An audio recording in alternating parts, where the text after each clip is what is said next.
मुबैना memo में फौज के खिलाफ साजिश हुई।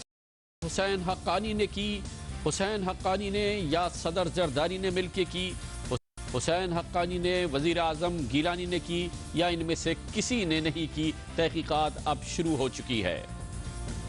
भाटी गेट से धोबी घाट तक का सफर किया पाकिस्तान मुस्लिम लीग नून ने, लेकिन लगा कि मुस्लिम लीग नून ने अपनी सियासत का किबला बदला है।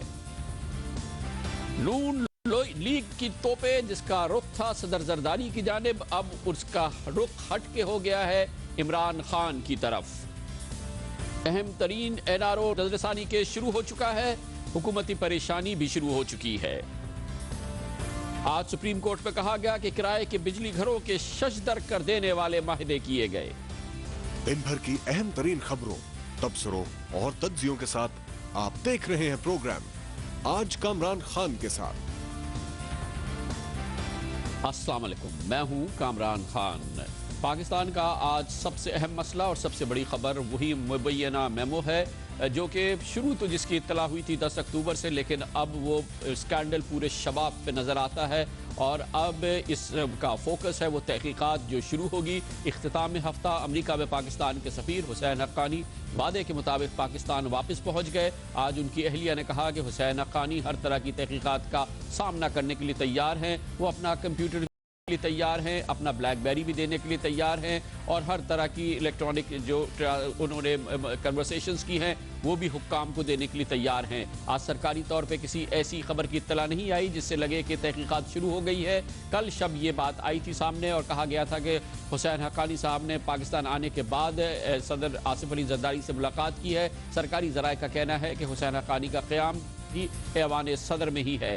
सदर आसिफ अली जरदारी से गैर रस्मी मुलाकात हुई है, इसकी बाकायदा कोई इत्तला नहीं आई है, लेकिन हुसैन हक्कानी साहब से कहाँ तहकीकात होगी, कैसे होगी, किस अंदाज की तहकीकात होगी, क्या तरीक़ाकार होगा, इसके बारे में भी नहीं पता है। और ये तहकीकात कोई माहिरीन करेंगे या सियासतदान करेंगे, हुकूमती लीडर करेंगे, ये भी अभी पूरी तरह से बात सामने नहीं आई है। इख्तिताम हफ्ता ये बात साबित हो चुकी है कि इस सिलसिले में मालूमात इकट्ठा करने के लिए खुद ISI के सरबराह जनरल अहमद शुजा पाशा लंदन गए थे, जहाँ उनकी मंसूर एजाज से मुलाकात हुई थी। 4.5 घंटे जारी रहने वाली इस मुलाकात में मंसूर एजाज ने तमाम तर इलेक्ट्रॉनिक कन्वर्सेशन का रिकॉर्ड और इस हवाले से जितनी भी मालूमात की ज़रूरत होती है, तकनीकी मालूमात और दूसरी मालूमात, वो जनरल अहमद शुजा पाशा के साथ शेयर भी की थी।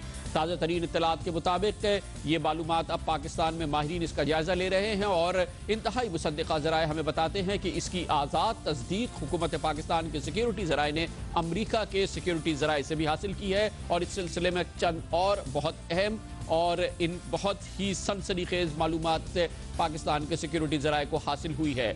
इसी दौरान आज ये खबरें शाया हुई हैं कि इस मेमो की खबर देने वाले अमरीकी पाकिस्तानी बिजनेसमैन मंसूर एजाज अब वो कहते हैं कि मेमो का ताल्लुक सिर्फ और सिर्फ हुसैन हक्कानी से था, सदर आसिफ अली जरदारी से नहीं था। लेकिन ये मेमो जिसकी बुनियाद पर आज ये सारा मामला चल रहा है, इसके बेस पर इसका बुनियादी मजमून था वो फाइनेंशियल टाइम्स का आर्टिकल जो मंसूर एजाज ने लिखा था, जो आर्टिकल शुरू ही जिसकी इब्तदाई सतरें ही कुछ इस किस्म की थी। खुसूसी अमरीकी फोर्सेस के हाथों उसामा बिन लादेन की हलाकत के एक हफ्ते बाद यानी 9 मई को अलग सुबह एक पाकिस्तानी सिफारतकार ने मुझे फौरी दरख्वास्त के साथ टेलीफोन किया। पाकिस्तानी सदर आसिफ अली जरदारी पाकिस्तानी फौज और इंटेलिजेंस को एतमाद में लिए बगैर व्हाइट हाउस के कौमी सलामती के अफसरान को एक पैगाम पहुंचाना चाहते थे। ये था मंसूर एजाज का मजमून और उसकी इब्तदाई सतरें जो फाइनेंशियल में शाया हुआ था।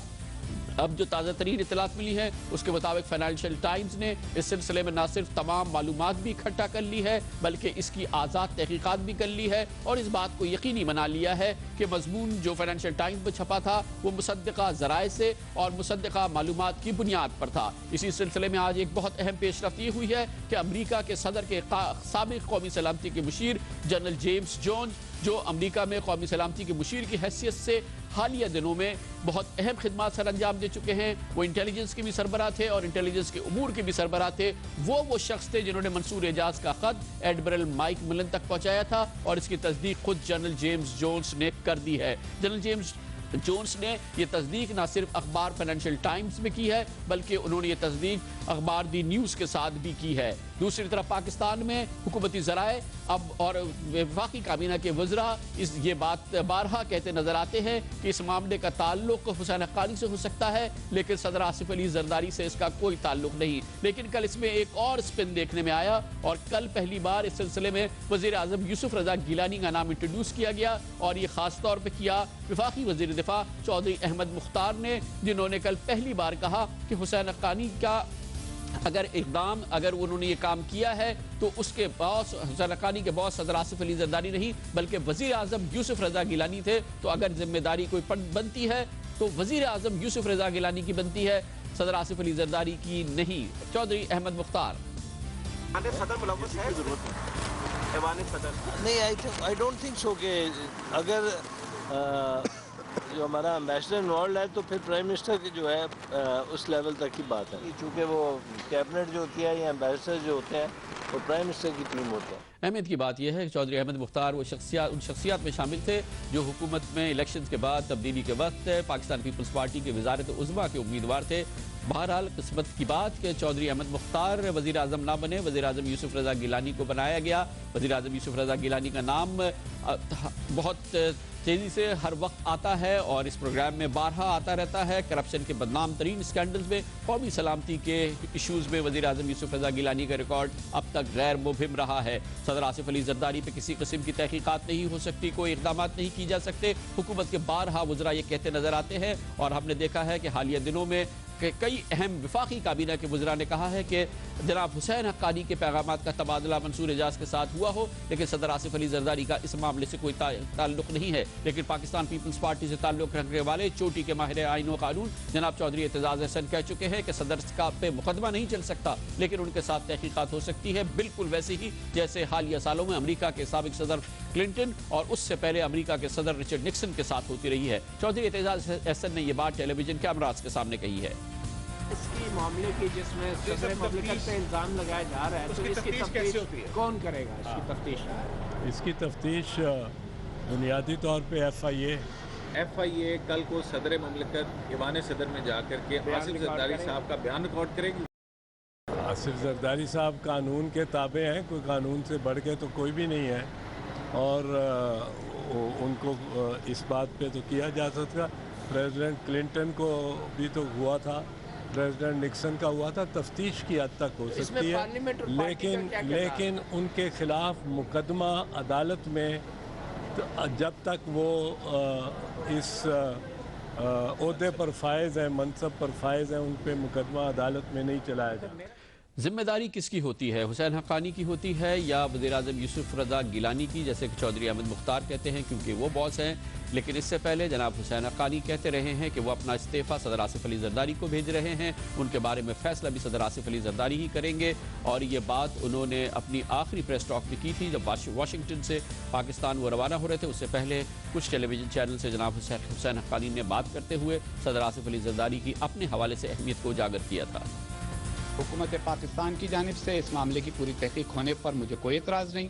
मैं सदर ममलिकत के हुक्म के मुताबिक पाकिस्तान पहुँचने वाला हूँ और सदर ममलिकत को यह हक है कि वो फैसला करें कि मैं सिफारत के फ़राइज़ सर अंजाम दूँ या ना दूँ। आज का बुनियादी और सबसे बड़ा अहम मसला कि हुसैन हक्कानी साहब ने जो मुबैना मेमो लिखवाया उसका किस हद तक ताल्लुक था सदर आसिफ अली जरदारी से। जनाब हुसैन हक्कानी कह चुके हैं कि उस मुबैना मेमो से उनका भी कोई ताल्लुक नहीं है, लेकिन आज ये खबर शाया हुई है मंसूर एजाज के हवाले से कि वो ये समझते हैं कि सदर आसिफ अली जरदारी का शायद इससे ताल्लुक ना हो। इस सिलसिले में हमने तफसील मालूम करने के लिए और इस बयान की तस्दीक हासिल करने के लिए राब्ता कायम किया खुद जनाब मंसूर एजाज से, जो कि हमारे साथ जनूबी फ्रांस से उन्होंने हमें ज्वाइन किया है। जनाब मंसूर एजाज क्योंकि उर्दू नहीं बोल सकते, अंग्रेज़ी में वो जवाब देंगे, लेकिन हमने उसका तर्जुमा आपके लिए उर्दू में रन करेंगे, आप उसको पढ़ सकते हैं। सतरी तर्जुमा आपके सामने आएगा और बहुत अहम ये जनाब मंसूर एजाज से गुफ्तगू है सदर आसिफ अली जरदारी साहब के किरदार के बारे में इस मामले में, जो अब से थोड़ी देर कबल हमने रिकॉर्ड की है। और ये सवाल जवाब मैं आपको बताता हूँ। मंसूर एजाज साहब से पहला सवाल मैंने ये पूछा कि मंसूर एजाज साहब ये बताइएगा कि जो फाइनेंशियल टाइम्स में आर्टिकल आपने 10 अक्टूबर को लिखा 10 मई के वाक़े के हवाले से, उसमें आपने इब्तिदा में ही कह दिया था कि वो आप पैगाम जो हैं वो आप तक सीनियर सिफारतकार ने पहुंचाया, मगर दरअसल ये पैगाम सदर जरदारी का था और वो आपने अपने अमरीकी जो सोर्सेस थे, जो आपके कॉन्टेक्ट्स थे, उन तक ये पहुंचाया। क्या अब भी आप इस बात पे कायम हैं? Yes. So let me be absolutely clear about this so that there's no ambiguity, because I understand there's some confusion about what people think I said here.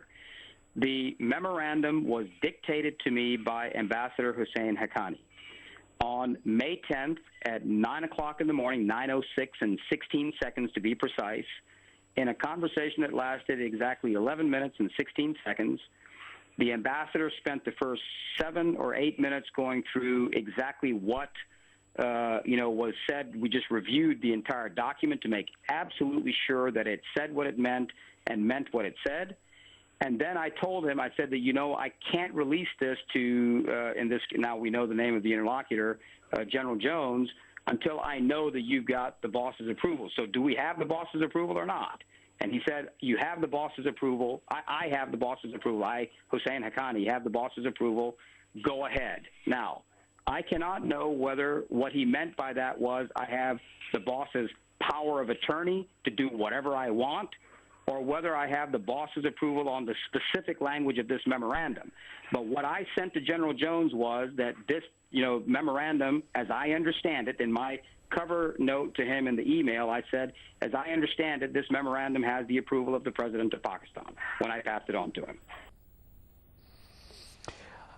Mansoor रजा साहब, फिर मेरा दूसरा सवाल ये था कि जो आज अखबारात में कुछ खबरें ऐसी शाया हुई हैं जिससे ये भाम होता है कि शायद आपको यकीन नहीं है कि ये जो मेमो था ये सिर्फ और सिर्फ जनाब हुसैन हक्कानी की तरफ से था और इसमें सदर आसिफ अली जरदारी का उस तरह का किरदार नहीं था। इस बारे में आप क्या कहेंगे? इन खबरों के बारे में आपका क्या कहना है? Yeah, no, that's again, so let's be clear about that. So I've just stated to you in the past minute exactly what the facts were on the ground on May 10th when we delivered this memorandum.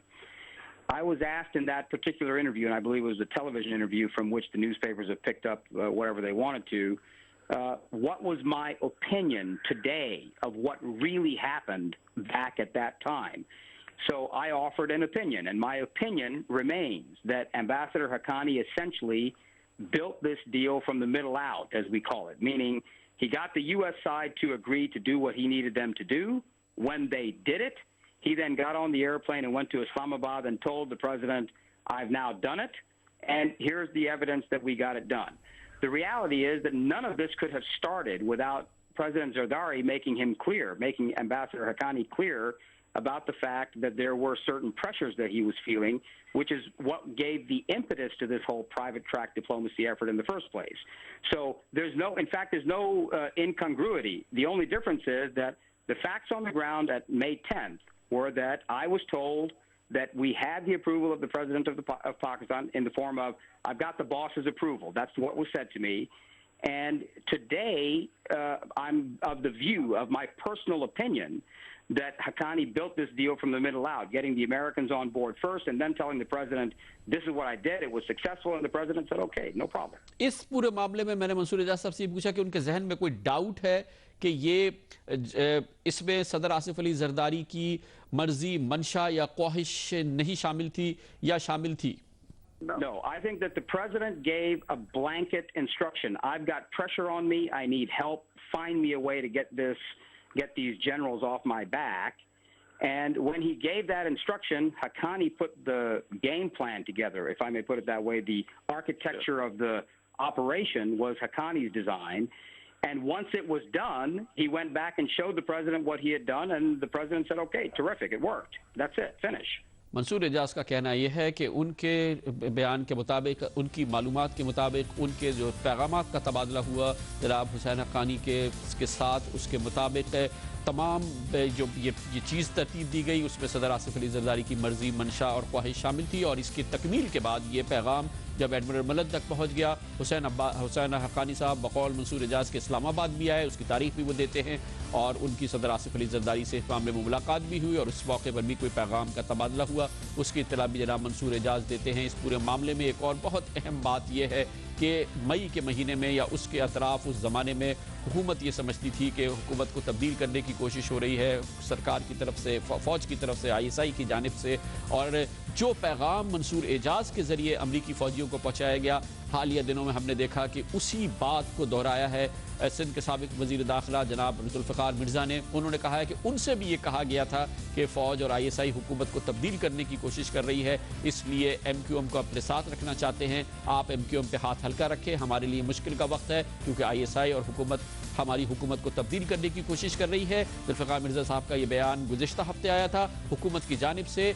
जब financial times में मंसूर एजाज के article की तरह से शुरू के दिनों में कम अज़ कम 10-12 दिन तक इस पर कोई तबसरा, कोई तरदीद नहीं आई थी। जुल्फ़िकार मिर्ज़ा की इस अहम, नाजुक, हसास बयान पर भी हुकूमत की जानिब से अभी तक कोई तरदीद, कोई तबसरा नहीं आया है, मगर ये बयान इंतहाई अहम है। हमें कहा जाता सिर्फ 3 महीने इंतजार करो, समझो बात को कि ये जो मुत्तहदा कौमी मूवमेंट अभी ड्रामा शुरू किया हुआ है, ये ISI के कहने पे कर रहे हैं। ISI छुट्टी करना चाहती है गवर्नमेंट की। कभी कहते थे क्यानी साहब छुट्टी करना चाहते हैं, मैं आज ये ऑन रिकॉर्ड कहना चाहता हूं, अगर किसी को भी क्रेडिट देना है हमारे 3.5 साल, 3.25 साल पीपल्स पार्टी की गवर्नमेंट को कंप्लीट करने के लिए, तो ये क्रेडिट ना यूसुफ रजा गिलानी का है, ना आसिफ अली जरदारी का है। क्रेडिट अगर है तो आर्मी चीफ का है। ISI हुकूमत को तब्दील करना चाहती है, लेकिन सिर्फ 3 महीने इंतज़ार करो, यानी कि 3 महीने में हालात बेहतर हो जाएंगे। क्या हो जाएगा, ये बहुत अहम बयान है जुल्फ़िकार मिर्ज़ा का, और इस पर अभी तक हुकूमत की जानिब से कोई तरदीद, कोई तबसरा नहीं आया है। मगर ये एक्जैक्टली वही बात है जो मंसूर एजाज के पैगाम में थी, जो उनको बकौल उनके हुसैन हक्कानी साहब ने पहुँचाया था सदर आसिफ अली जरदारी की जानिब से, जो पहुँचा था एडमिरल माइक मलन की जानिब तक, और अमरीका के कौमी सलामती के मुशीर जनरल जेम्स जोन्स ने आज इस पैगाम की तस्दीक की है कि उन्होंने मंसूर एजाज से पैगाम लेकर एडमिरल मलन तक पहुँचाया था। हमारे आज के प्रोग्राम में शामिल हो जाइए, और इसके लिए आपका हमारा सवाल है, आपके ख्याल में क्या ये मुमकिन है कि हुसैन हक्कानी अमेरिका में पाकिस्तान के सफ़ीर की हैसियत से खिदमात अंजाम देते रहें? प्रोग्राम में अपना पैगाम भेजने के लिए टाइप करें AKKS, भेज दीजिए, और अपना पैगाम अपने शहर के नाम के साथ 436 पर भेज दीजिए। ब्रेक लेते हैं, इंतहाई मुख्तसर वापस आते हैं और सियासत की बात करते हैं। मुस्लिम लीग नून का तो लगता है कि सियासी क़िबला ही बदल गया है। सफ़र किया है भाटी गेट से धोबी घाट तक, मगर इन चंद दिनों के अंदर सियासत का रुख बदला है मुस्लिम लीग नून की। कैसे, ये आपको दिखाएंगे कमर्शियल ब्रेक के बाद।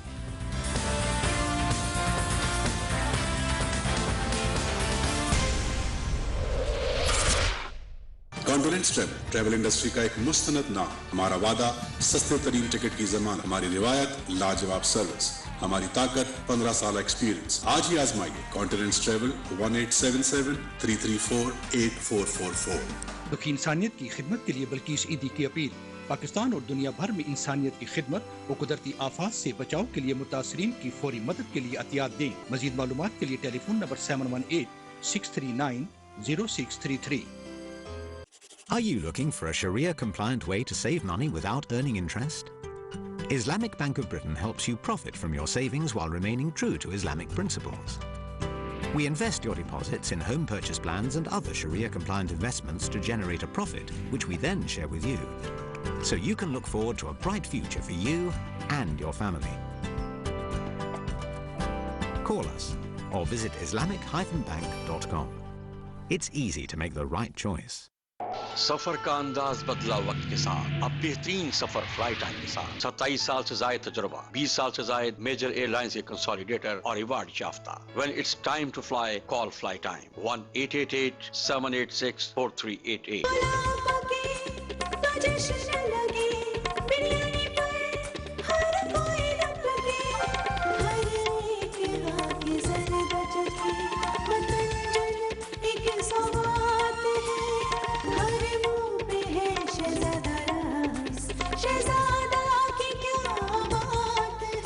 आपके करीबी स्टोर्स पर दस्तयाब। For distribution inquiries please call advance foods international Inc, phone 7118482023। Pakistan Price Crunch. Leica Mobile have slashed their rates. Now you can call any Pakistan landline or mobile for only 1 penny per minute. Yes, that's 1 penny per minute. Plus receive 2,000 free minutes and texts from any Leica Mobile to Leica Mobile when you top up £30. To get your free SIM now, log on to leicamobile.co.uk. Terms and conditions apply. Leica Mobile. Call the world for less. In today's world, you want guaranteed results. Being #1 agent for 5 years, I can double your investment in just 3 years. New upcoming projects. Call Top Diamond Award winner Shafiq Khawaja 416-662-3000. मिर्च मसाला हम्सलो branch, ताज़ा और आला quality का barbecue, लजीज हलीम, निहारी और पाए, और हमारी मशहूर ज़माना लाहौरी फिश के अलावा और बहुत कुछ। मिर्च मसाला रेस्टोरेंट, हर वक्त ताज़ा और असली लाहौरी जायका। मिर्च मसाला हम्सलो ब्रांच, HMC अप्रूव्ड।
ये माहौल था और अंदाज था 28 अक्टूबर को लाहौर में भाटी गेट पे जब पाकिस्तान मुस्लिम लीग नून के रहनुमा और पंजाब के वज़ीर आला शहबाज शरीफ ने पाकिस्तान मुस्लिम लीग नून की इस बड़े जलसे से खिताब किया था। ये माहौल था, ये नारे थे, अवाम का ये अंदाज था। स्टेज पर जो मरकजी रहनुमा थे जनाब शहबाज शरीफ खुद नारे लगवा रहे थे और अवाम जवाब दे रहे थे। लग ये रहा था कि गो जरदारी गो की ये तहरीक अब आगे बढ़ेगी और उसके बाद बहुत जल्द और बहुत थोड़े अरसे के अंदर वो चीज़ सामने आएगी, अमली तौर पे सामने आएगी, जिसका वादा शहबाज शरीफ अपनी जमात की जानिब से लाहौर के अवाम के साथ कर रहे थे। मगर मामला कुछ बिगड़ा, बदला और इसके फ़ौरन बाद पाकिस्तान मुस्लिम लीग नून में गो जरदारी गो मुहिम की खामोशी नजर आई। उसके साथ ही ये बात सामने आई कि 4 नवंबर को फैसलाबाद में जो जलसा होना था उसको मुअक्कर किया गया 20 नवंबर तक। जनाब शहबाज शरीफ के मजीद सियासी बयानात नहीं आए। जनाब नवाज शरीफ जो उस वक्त तुर्की के दौरे पर थे, उनका दौरा तूल खींचा, उसके बाद वो बरतानिया चले गए, तकरीबन 20 रोज तक मुल्क से वापस रहे और कल फैसलाबाद में पाकिस्तान मुस्लिम लीग नून का एक बड़ा जलसा हुआ। मौसर जलसा था, लोग बड़ी तादाद में थे। जनाब नवाज शरीफ का पुरजोश अंदाज खताबत भी था, अच्छी तकरीर भी थी, लेकिन नहीं था तो गो जरदारी गो के नारे नहीं थे, हुकूमत की फौरी रुखसती की बात नहीं थी, इंतखाबात फौरी कराने की बात नहीं थी। ये तमाम बातें जा चुकी थी। जरदारी साहब का नाम लिया जा रहा था मगर बहुत कम, तकरीर का मुख्तसर तरीन हिस्से में जितने भी मुकर्ररीन आए उसमें जरदारी साहब का हुकूमत का जिक्र ज़रूर था, हुकूमत के जाने का, जल्दी जाने का, इंतखाबात जल्दी होने का, और ये कि ये हुकूमत का एक एक दिन भारी है जो इससे पहले कहा जाता था, उसका कोई जिक्र नहीं था। और इस किस्म की तकरीर और इस अंदाज का तो कहीं से दूर दूर तक का वास्ता नहीं था। फैसलाबाद के कल के जलसे में ऐसा लगता था कि पाकिस्तान मुस्लिम लीग नून की सियासत का किबला बदल गया है, क्योंकि वो अंदाज जो जनाब शहबाज शरीफ ने अपनाया था उसकी झलक भी कल फैसलाबाद में नजर नहीं आई। इस बात का फैसला कर चुके हैं और आज उसके ऊपर अमल हो चुका कि जब तक जरदारी और उसके टोले को, अली बाबा जादी चोरों को हम भगाएंगे नहीं, इनको पकड़ेंगे नहीं, हम चैन से नहीं बैठेंगे। ये सिर्फ माहौल अवाम में नहीं बना था, खुद पाकिस्तान मुस्लिम लीग कहती थी कि अब जो गो जरदारी गो का माहौल था, जो बनाया गया है, जो तहरीक शुरू की गई है, टोले को, जरदारी टोले को एक दिन भी इख्तिदार में नहीं छोड़ा जाएगा। जाहिर है कि इसके लिए अमली इक़दाम किए जाएंगे और इसका बरमला इजहार खुद पाकिस्तान मुस्लिम लीग नून के मोतबर सीनियर रहनुमा जनाब ख्वाजा आसिफ ने इन अल्फाज में किया, जिसका मतलब ये था कि अब तहरीक का आखिरी हिस्सा है और आखिरी चंद हफ्ते हैं गो जरदारी गो तहरीक के, इसीलिए जो इक़दाम किए जाएंगे उसकी तशरीह की जनाब ख्वाजा आसिफ ने अब से चंद रोज़ कबल इस बयान में। इस तरह इवेंट्स डेवलप हो रहे हैं, ये नेसेसिटेट कर देते जाएंगे कि हम लोग असेंबलियों से निकल जाएं। ये ऑलरेडी डिसफंक्शनल जो है वो अदारा हो चुका है, गैर फाल है। हम तो उसको फोर्स करेंगे कि ये जनरल इलेक्शन हो, तो इसलिए ये महीना 1.5 महीना जो है, ये अगला जो है बड़ा इंपॉर्टेंट। हम फोर्स करेंगे कि फौरी तौर पर जनरल इलेक्शन हो, इसलिए अगला महीना 1.5 महीना बहुत इंपॉर्टेंट है। पाकिस्तान मुस्लिम लीग नून की जानिब से जनाब ख्वाजा आसिफ कह रहे थे कि हम फोर्स करेंगे अर्ली इलेक्शन हो, और ये पहली बात नहीं है। मुतादिद पाकिस्तान मुस्लिम लीग नून के रहनुमा कहते हैं कि एक दिन भी मौजूदा हुकूमत का बरकरार रहना पाकिस्तान पर भारी है। कुछ जनाब नवाज शरीफ के अनगिनत हमारे पास मैसेजेस और वो उनकी तकारीर और बयानात मौजूद हैं जिसमें वो ये बात कह चुके हैं, लेकिन अचानक ऐसा लगा कि पांसा पलटा। शनिचर के रोज़ जनाब नवाज शरीफ ने प्रेस से बात की और उन्होंने फरमाया कि इंतखाबात जल्द तो क्या, सेनेट के इलेक्शन जो मार्च में होने हैं इंशाअल्लाह वो भी अपने वक्त पर होंगे और ये प्रोसेस ऐसे ही चलता रहेगा। ये बयान जो कि सियासी मुबस्सरीन को और शायद पाकिस्तान मुस्लिम लीग नून के बहुत अहम रहनुमाओं को, खुद जनाब शहबाज शरीफ को भी शायद शशदर कर गया हो, वो जनाब नवाज शरीफ की आवाज़ में और उनकी तस्वीर में देखिए।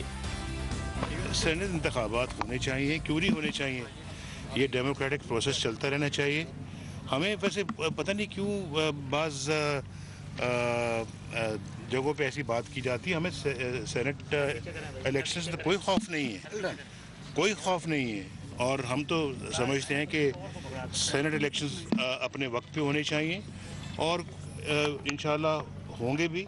तो सेनेट इलेक्शन कैसे होंगे अगर गो जरदारी गो होगा, अगर जरदारी साहब की हुकूमत जानी है? क्या नवाज शरीफ साहब और शहबाज शरीफ साहब अलग अलग प्लेटफॉर्म पे खेल रहे हैं? क्या यही वजह है कि कल जनाब शहबाज शरीफ फैसलाबाद के जलसे में मौजूद नहीं थे, और क्या यही बात है जिससे जनाब नवाज शरीफ उसके मुत्तफिक नहीं है, जब भी वो कहते हैं कि प्रोसेस चलना चाहिए, इंतखाबात सेनेट के अभी होने मार्च में, वो भी इंशाअल्लाह ताला होगा, कोई जल्दी इंतखाबात की बात नहीं की, कोई गो जरदारी की बात नहीं की, इसीलिए वो नारे अब फ़ज़ाओं में गूंज रहे हैं जो कि लाहौर में और भाटी गेट की फ़ज़ाओं में गूंजे, लेकिन कल फैसलाबाद में वो नारे नज़र नहीं आए और ना वो अंदाज़।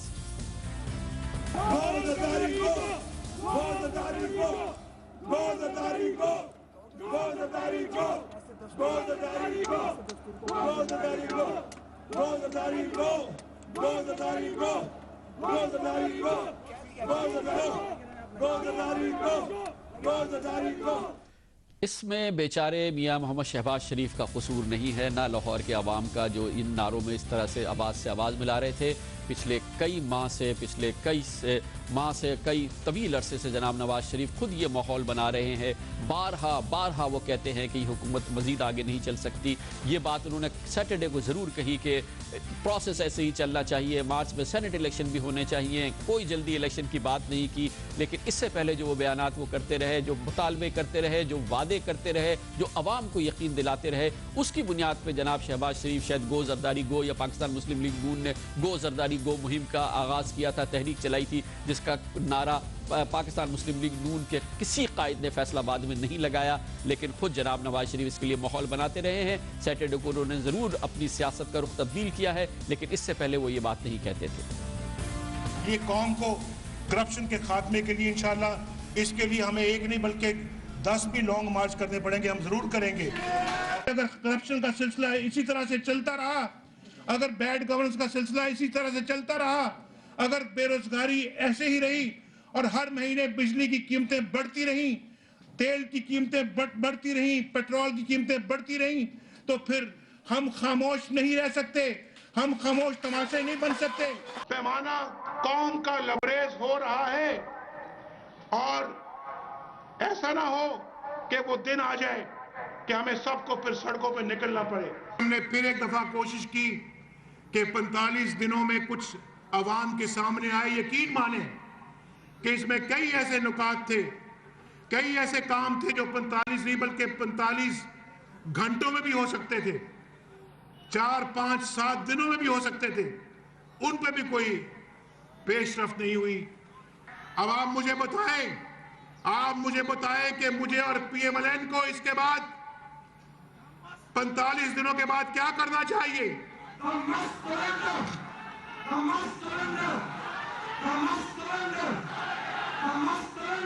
ये आपका मुल्क है, 18 करोड़ आवाम का मुल्क है, और खुदा की कसम मेरा दिल ये कहता है कि इन 18 करोड़ आवाम को उनके हकूक दिलाने के लिए अगर कोई नहीं देने देता तो जबरदस्ती दिलाने के लिए हमें लॉन्ग मार्च कराची से लेके अगर इस्लामाबाद तक करना पड़ता तो उसमें मैं आपके साथ होऊंगा।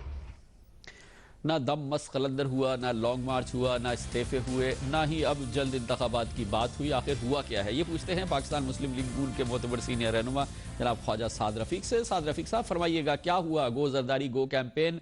कल तो इसका जिक्र भी नहीं हुआ, कोई मरकजी कायद ने यह तक नहीं कहा कि जल्दी इंतखाबात होने चाहिए। पाकिस्तान मुस्लिम लीग नून के कायद जनाब नवाज शरीफ कहते हैं कि प्रोसेस ऐसे ही चलेगा, मार्च में इंशाल्लाह सेनेट के इलेक्शन भी होंगे। तो मामलात क्या बहुत सुधर गए हैं? क्या हुआ है, इसके पीछे क्या राज है, कुछ हमें समझाने की कोशिश कीजिए।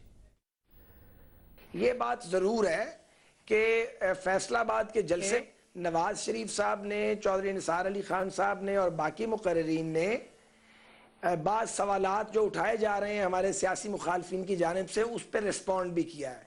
लेकिन इसका यह कतन मतलब नहीं है कि मुस्लिम लीग नून जो है उसने अपनी मंजिल को तब्दील किया है। पाकिस्तान मुस्लिम लीग नून की क़यादत, हमारे कारकुन ऊपर से नीचे तक जरदारी साहब और गैलानी साहब की हुकूमत के जल्द अज जल्द खात्मे के लिए यकसू है।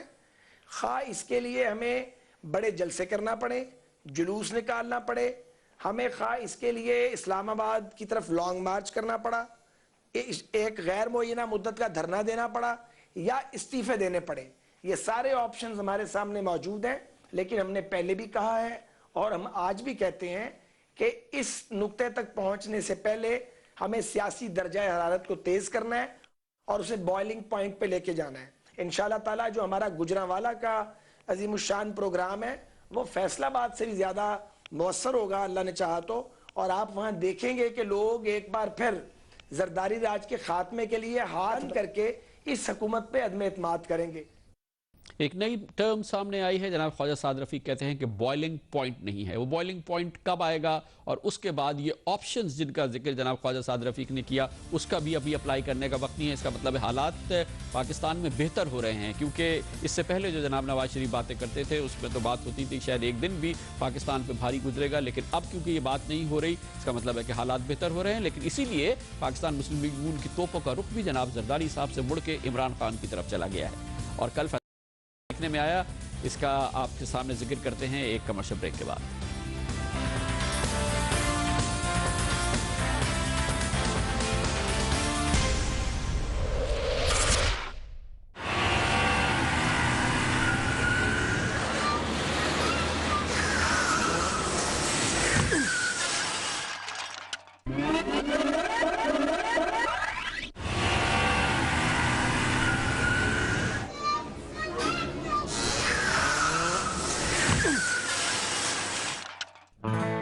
ये वीडियो तो रिवाइंड हो सकती है, आपकी जिंदगी नहीं। जियो एहतियात के साथ। अच्छा, खड़ी हुई जिंदा गाय को देख के बता सकिए इसमें अदरक कितनी डलेगी? अच्छा, आप लोग भी जाकर के बताती होंगी ना पार्लर्स में, कतरीना कट बना दे। आप कौन सा कट करवाते? अच्छा, हो नहीं सकता कि आपने दरख्त पे नाम ना लिखा हो? नहीं लिखा। लिखा नहीं गया? दरख्त नहीं था मेरे पे। झूठ मत बोलो, बड़ी महंगी पड़ी होंगी आप ससुराल वालों को, कितना कपड़ा लगा होगा। कहीं जाइएगा मत, आप जाएंगे भी कैसे, हालात ही इतने खराब हैं।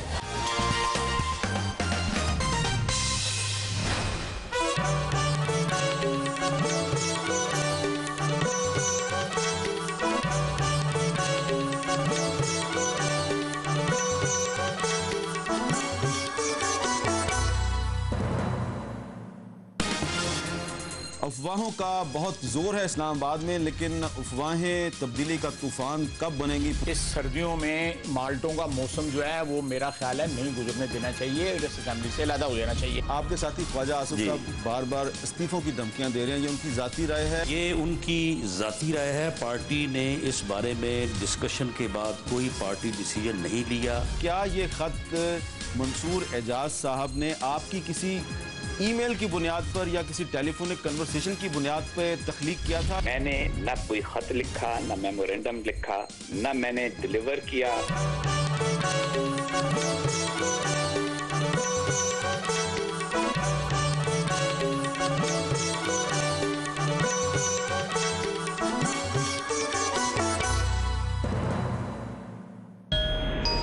अगर आप हैं तभी आप सांस लेते हैं। सांस लेंगे तो बात होगी। बात होगी तो आप पूछेंगे।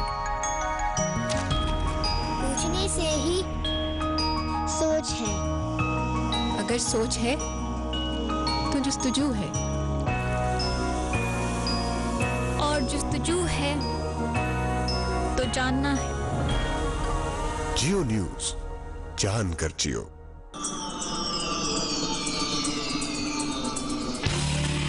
ताज़ा तरीन कारोबारी और तिजारती खबरें,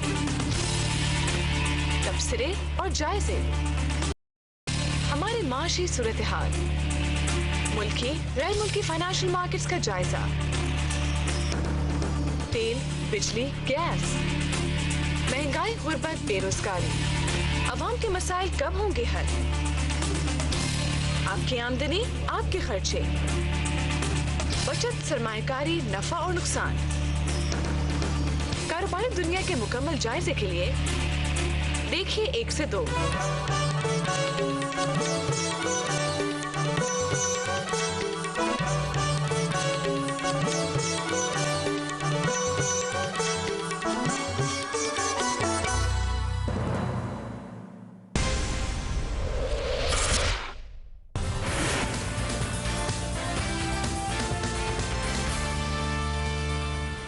घाटी गेट से फैसलाबाद के धोबी घाट तक के मुस्लिम लीग नून के सफ़र में कल जिस चीज़ को सबसे ज़्यादा सियासी मुबसरीन ने जिनका फोकस रहा उसका ताल्लुक था वहाँ पे होने वाली तकारीर के। पाकिस्तान मुस्लिम लीग नून के कायदीन ने जो खिताब किया, 75% टाइम ऐसा लगता था कि उसका मरकज़ फोकस इमरान खान और तहरीक इंसाफ थी, यानी कि इस वक्त सबसे बड़ा थ्रेट और जो सबसे बड़ा इस वक्त ख़तरा पाकिस्तान मुस्लिम लीग नून को लगता है उसका ताल्लुक इमरान खान से था। इसीलिए मुकर्रीरीन ने एक के बाद एक इमरान खान को शदीद तनकीद का हदफ बनाया और उन पर कड़ी तनकीद की।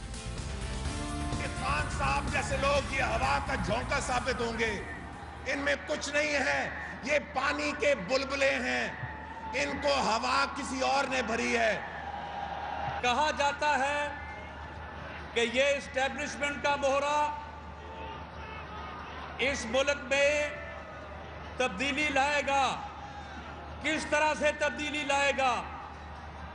क्या इन चेहरों से जो कि मुस्तरद शुदा चेहरे हैं?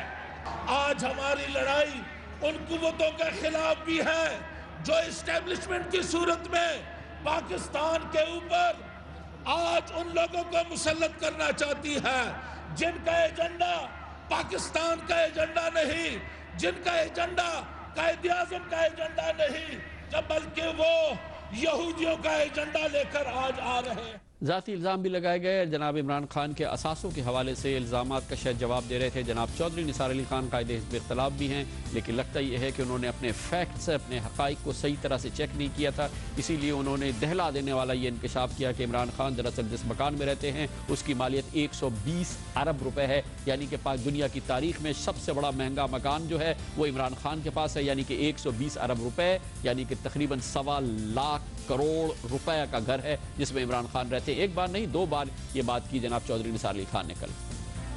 आपको ये भी जवाब देना होगा कि आज कौम के सामने इनकलाबी बन के आने वाला शख्स 120 अरब रुपए के महल में इस्लामाबाद कैसे रह रहा है? 120 अरब के महल में कैसे रह रहा है? आए मिलकर सुप्रीम कोर्ट चलते हैं, देखेंगे कि टैक्स चोर तुम हो या जमात है। चौधरी निसार साहब ने, उनकी जमात ने शायद सोचा नहीं कि सुप्रीम कोर्ट में वो साबित करेंगे कि इमरान खान जिस घर में रहता है वो 120 अरब रुपए का है। इमरान खान क्या वाकई पाकिस्तान मुस्लिम लीग नून के जहनों पर इस वक्त सवार हो चुका है, ये पूछ लेते हैं और इस लाहौर जाते हैं और पाकिस्तान के मुमताज़ सीनियर सहाफ़ी अखबार पाकिस्तान टुडे के एडिटर इन चीफ आरिफ निज़ामी से बात करते हैं। बहुत शुक्रिया निज़ामी साहब। कल की तकारीर आपने भी देखी और चौधरी निसार साहब तो ये तक कह गए कि इमरान खान 120 अरब रुपए के मकान में रहता है। 2 बार उन्होंने ये बात की। ये सब क्या जाहिर कर रहा है? ये एक तो PMLN की बौखलाहट है और दूसरे ये बात जैसे आपने कहा उनके हिसाब पर सवार है। अब अगर PTI वाले जो कहें कि आइए जी अदालत में आए तो फिर इस चीज़ का मुआवजा भी करना पड़ेगा कि मियाँ नवाज शरीफ जिस महल में रहते हैं लाहौर में रायविंड में, उसकी लागत ज़्यादा है या इमरान खान साहब की ज़्यादा है। लेकिन इसके बावजूद ये बात अब वाज़ेह होती जा रही है कि PMLN जो है और उसके सरबराह जो मियाँ नवाज शरीफ साहब हैं वही PMLN है। शहबाज शरीफ साहब जो हैं उनकी हैसियत सानवी है, ख़ास तौर पे लाहौर की रैली के बाद उनको खामोश करा दिया गया क्योंकि नवाज शरीफ साहब ये समझते हैं वाकई और उनके रैंक एंड फाइल के इमरान खान जो है उनको इस्टेब्लिशमेंट आगे कर रही है और ये उनकी तिफल तसल्ली है और वो इस चीज़ को समझ नहीं रहे कि। लेकिन निज़ामी साहब आखिर ये नवाज शरीफ साहब की भी सोर्सेज होंगी, मुस्लिम लीग नून की भी सोर्सेज होंगी, ये ज्यादती नहीं है कि वो जितने लोग जो लाहौर के जलसा आम में मीनार पाकिस्तान गए वो पढ़े लिखे नौजवान पाकिस्तानी, उन सबको इतने बड़े मजमे को ये कह देना कि ये इस्टेब्लिशमेंट ने भेज दिए या ISI ने भेज दिए, ये भी ज्यादती नहीं है? क्योंकि किसी जमात की किसी लोग को अगर लोग पसंद भी कर रहे हैं या उसके पास जा रहे हैं तो ये आपके ख्याल में ये जानबूझ के कर रहे हैं या बाकी इस पे यकीन रखते हैं? इस बात मैं अर्ज करूं आपको, इसका तारीख में मिसाल मिलती है। जब भुट्टो साहब ने हैदराबाद में जलसा किया तो उन्होंने कहा ये टांगे वाले और इस किस्म के लोग आ गए यहाँ। इसी तरह अब ये जो लाहौर में हुआ, ये कह देना कि वहाँ सारे ISI के नुमाइंदे भेजे हुए थे या कह देना कि धोबी घाट में सब पटवारी थे, ये बातें जो हैं ये हमें इससे ज़रा अबाव होकर सोचना चाहिए। लेकिन मियाँ साहब जो हैं वो कंसिस्टेंटली एक पॉलिसी पे अमल पर आए हैं। उनका ख्याल ये है कि किसी तरीके से ये निज़ाम जो है इसको बचाने के लिए ज़रूरी है कि इलेक्शन वक्त पे हों और उसके बाद वो उनकी बारी आएगी क्योंकि इस हुकूमत की कारकर्दगी को अटैक करते हैं। वो गो जरदारी गो तक जाने को तैयार नहीं है लेकिन अमली तौर पे, लेकिन वो वाकई इस हुकूमत की कारकर्दगी की बेसिस पे समझते हैं कि अगला इलेक्शन उनकी गेम है और इमरान खान ने आके ये सारी जो गेम है इसको ख़राब कर दिया है। इसकी वजह से कल भी फैसलाबाद के जलसे में भी आपने देखा होगा कि उन्होंने बहुत सारी बातें की लेकिन इस मामले में उनकी मेमोरी बड़ी सिलेक्टिव रही। अब उन्होंने अपने रिकॉर्ड की भी बात की। अब रिकॉर्ड उनका अपना भी कोई इतना अच्छा नहीं है क्योंकि उनके रिकॉर्ड में सुप्रीम कोर्ट भी स्ट्रॉन्ग हुआ, उनके होते हुए मुल्क दिवालिया भी हुआ बिल्कुल, यानी 99 में जब वो गए तो रिजर्व बिल्कुल तकरीबन ज़ीरो हो चुके हुए थे। इस मुल्क में भारी मैंडेट के ज़रिए लोगों अख्तियार उन्होंने अपने हाथ में मरकूज़ किया। तो ये सारी बातें वो आहिस्ता आहिस्ता भूल रहे हैं कि, और फिर जो इस दौर में भी वो हुकूमत में मौजूद हैं, पंजाब की हुकूमत की कारकर्दगी भी इतनी काबिल फ़ख्र नहीं है। लेकिन ये बात जो है ये तो यकीनन शायद सिक्योरिटी रीज़न जो है शहबाज शरीफ से ना आए हों, लेकिन मुस्लिम लीग की रैंक एंड फाइल ने शहबाज शरीफ साहब की जो पॉलिसी है उसको डिसोन कर दिया। लेकिन लगता है ऐसे कि जिस तरह एक गुड कॉप है, यानी कि एक जो प्यार से बात करता है और एक यानी शहबाज शरीफ साहब को रखा हुआ हार्ड लाइन लेने के लिए। बहुत बहुत शुक्रिया जनाब आरिफ निज़ामी हमारे साथ थे। कमर्शियल ब्रेक के बाद जिक्र करते हैं हुकूमत के लिए एक और परेशानी खड़ी है। NRO नजरसानी केस बहरहाल सुप्रीम कोर्ट की फुल बेंच के सामने लग गया है और आज भी इब्तिदाई शर्मिंदगी हुकूमत के साथ हिस्से में आई। इसके बारे में बात करते हैं कमर्शियल ब्रेक के बाद।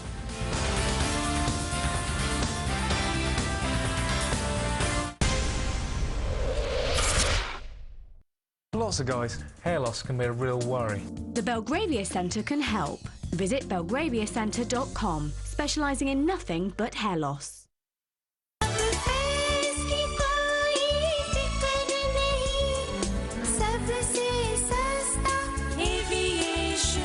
Senior citizens के लिए स्पेशल डिस्काउंट, हज और उम्रा के लिए बेहतरीन packages. Aviation tours New York 212-244-5554।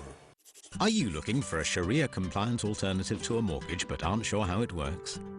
Islamic Bank of Britain can help you finance your investment properties in a simple way. Our buy-to-let purchase plans are based on joint ownership and renting. Your monthly payment increases your share in the property and includes rent on the share that the bank owns. At the end of the term, you'll own the property outright. Buy-to-let purchase plan is available now. It's easy to make the right choice. Miraj Condos in heart of Mississauga Square 1, Sheridan College के बिल्कुल साथ। Pre book in platinum booking और हजारों dollar बचाइए। Special incentives and discounts, closing से पहले unit बेच भी सकते हैं। Be the first with Imran Khan. Call 416-839-7655. Chase World Travel bring you special discounted fare for student, teacher and youth for Pakistan and India. इस deal से फायदा उठाने के लिए अभी राब्ता कीजिए 1866245668। इंटरनेशनल शहादत कॉन्फ्रेंस 3 दिसंबर बाद नमाज असर मक्की मस्जिद ब्रुकलिन में हो रही है। पाकिस्तान से मुफ्ती मोहम्मद इकबाल चिश्ती, अलामा मुख्तार शाह नईमी खिताबात फरमाएंगे।